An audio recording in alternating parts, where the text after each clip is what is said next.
नमस्कार. जय महाराष्ट्र. राज्यामध्ये मराठीचा विरोध करणारी ही जमात इतकी वाढली आहे की आता थेट मराठीला विरोध करतायत. एक प्रकारचा हा राज्यद्रोह आहे. गेल्या 2 वर्षापासून आम्ही माननीय मंत्री महोदय प्रताप सरनाईक परिवहन महाराष्ट्र राज्य यांच्याकडे मागणी लावून धरली होती की हे जे बेकायदेशीर रिक्षावाले त्यांच्यावरती कारवाई झाली पाहिजे. आणि असंख्य प्रमाणात हे बेकायदेशीरित्या रिक्षा चालवतात.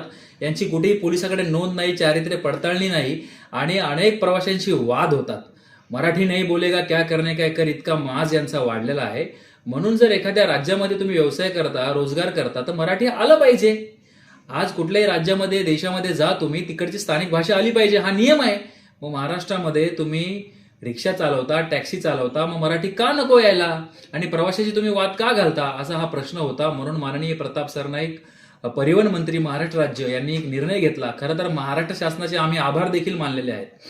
आज या निर्णयाला विरोध करण्यासाठी शशांकराव सारखे आणि तिकडे कोण तो सदावर्ते आहे या नेहमीप्रमाणे म्हणजे मराठीचा मुद्दा आला की यांनी तोंड काढलेच पाहिजे आणि महाराष्ट्र द्रोह केलाच पाहिजे. तुम्ही महाराष्ट्रामध्ये राहून मराठीला काय विरोध करताय? तुम्ही आज आंदोलनाची भाषा करताय मराठी विरोधात, आम्हीही गप्प बसणार नाही. जर तुम्ही मराठीच्या विरोधात आंदोलन करण्याची भूमिका घेतली तर तुमच्या समोर आम्ही लाखोच्या संख्येने उभा राहू. मराठी एकीकरण समितीच्या मार्फत आम्ही आवाहन करतोय की जर असे मराठी द्वेष्टे आणि मराठी राज्यद्रोही हे जर आपल्या मराठीला विरोध करत असतील तर आपणही लाखोच्या संख्येने रस्त्यावर उतरलं पाहिजे.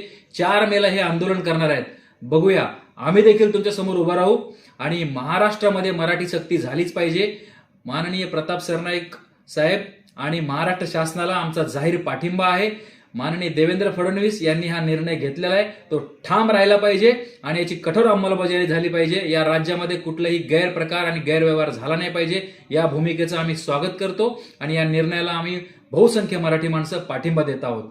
तुम्ही आंदोलन करणार असाल, आम्ही देखील तुमच्या समोर उभे राहू, एवढं मात्र नक्की. जय महाराष्ट्र.